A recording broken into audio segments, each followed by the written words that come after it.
যাদের বেশি পেঁয়াজ আছে তারা হয়তো ব্যাপারী বাড়ির পর নিয়ে যায়। প্রতিদিন বাড়ছে বাজারে পেঁয়াজের দাম। দর্শক, আজকের বাজারে সর্বোচ্চ সর্বনিম্ন কত করে পেঁয়াজ বেচা বিক্রি হচ্ছে ইতিমধ্যে জানিয়ে দেব।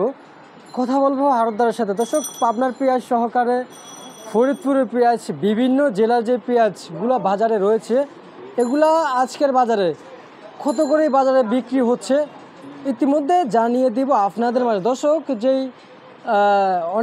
অনেকের কাছ থেকে আমরা জানতে পারলাম যে পেঁয়াজের যে দামটা রয়েছে বর্তমানে, অনেকে বলতেছে দামের বিষয়ে যে অনেকটাই বাজার ঊর্ধ্বগত হয়ে যাচ্ছে, কিন্তু ধাপে ধাপে কেন পেঁয়াজের দাম বাড়ছে আর কেমন আমদানি রয়েছে বর্তমানে পেঁয়াজের। দর্শক, কথা বলবো আড়তদারের সাথে।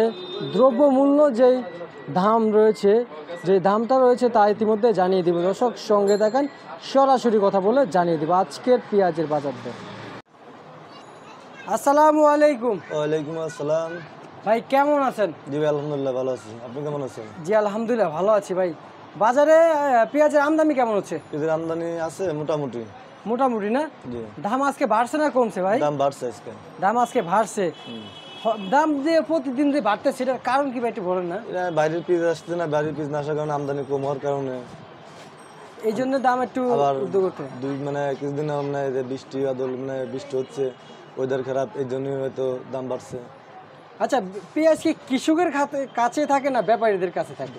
কৃষকের কাছে থাকে, মানে কৃষকের কাছ থেকে ব্যাপারী কিনে এসে বাজারে রপ্তানি করে।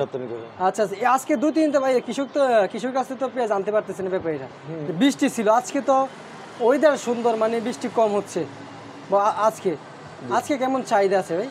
চাহিদা আছে, কিন্তু এই দুদিন ধরে ওয়েদার খারাপ ছিল, ব্যবসায়ীদের মাল কিনতে পারে না। ওইটাই তো ঘাটতি পড়ে গেছে, ওইটাই তো শর্ট পড়ে গেছে। দুদিন মাল আমদানি হয় নাই, ওইটাই আপনি বাজারে অ্যাভয়েড করছে। মাল কম, আমদানি কম হয়েছে, চাহিদা বেশি। আচ্ছা, তার মানে আজকে তো চাহিদা আছে। মানে আজকে মানে এই সপ্তাহের ভিতরে আজকের দিন ছাড়া যে পুরো দিনগুলো গেছিল, মানে ব্যাপারীরা পুরো মানে পেঁয়াজ মানে বাজারে নিয়ে ধরা খেয়েছে। মানে বেশিটা লাভবান হতে হয় না, পকেট থেকে ঘাটতি দিতে হয়েছে ব্যাপারীদের। মানে তার মানে আজকে হয়তো কিছুটা যদি আসে, না হলে তো এই আগের জায়গায় কৃষক কি দ্রব্যমূল্য দাম পাচ্ছে ভাই এখন?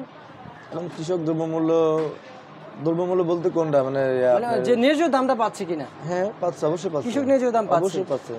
কি যে হাটে যে আমদানি করে, এটা কি কৃষকের মন মতো করে নাকি মানে যেমনি চেমনি আমদানি করে ভাই? কৃষকের কি মন মতো কি হাটে আমদানি করে? অনেকে যাদের বেশি পেঁয়াজ আছে তারা হয়তো ব্যাপারী বাড়ির পর নিয়ে যায়, পুরো চাং ধরে দাম দর করে দেয়। আবার যারা অল্প 2, 4, 5, 10 মন নেয় তারা হাটে নিতেছে। তারা মানে সাধ্য অনুযায়ী নিতেছে। হ্যাঁ, সাধ্য অনুযায়ী নিতেছে। কত করে দিচ্ছেন আজকের বাজারে ইয়াগুলা? আজকের বাজারে পাবনা বেচছিল কি আপনার 94-95। 94-95 না? আর পাংশা বেচছি 90-92। কোনগুলো পাংশা? এগুলো পাবনার। পাংশা তাহলে ভিতরে না? পাংশা ওই সোজা একবার ওই পাশে। আচ্ছা, একেবারে এদিকে হচ্ছে পাংশার পেঁয়াজ। দর্শক বন্ধুরা দেখতেই পাচ্ছেন ভাই। এর পাশের কোনটা রেট? পাশেরটা কি পাবনার নাকি ভাই? জি, এর পাশেরটাও কি পাবনার? হ্যাঁ পাবনার, পাশেরটাও কিন্তু পাবনার। দর্শক বন্ধুরা দেখতে পাচ্ছেন বাজার কমার কতটুকু পরিমাণ দেখতে পাচ্ছেন? পেঁয়াজের দাম কমার, বাজার কমবে না, কমার সম্ভাবনা নাই, মানে বাড়ার সম্ভাবনা আছে। কারণ যে হারে বাজারে সংকট পড়েছে পেঁয়াজের, নাকি বাইরেতে পেঁয়াজ আমদানি না হলে পরে পেঁয়াজের সংকট পড়বে, তাহলে বাজার বাড়বে। আমাদের যে ব্যাপারী ভাইরা রয়েছে তারা কিন্তু আজকে কয়েকদিন ধরে পেঁয়াজ বাজারে আনতে পারতেছে না, মানে বৃষ্টির কারণে হাট থেকে পেঁয়াজ ক্রয় করে সংগ্রহ করে নিতে পারছে না। এই জন্যই মার্কেট একটু শর্ট পড়ে গেছে, দাম এই জন্য একটু বাড়ার সম্ভাবনাটাই আছে না, কমার সম্ভাবনা নেই। ঠিক আছে ভাই, আপনাকে অসংখ্য ধন্যবাদ। দর্শক, জানিয়ে দিলাম আজকের বাজারে সর্বোচ্চ সর্বনিম্ন বাজারে কত করে পেঁয়াজ বেচা বিক্রি হলো, ইতিমধ্যে জানিয়ে দিলাম দর্শক।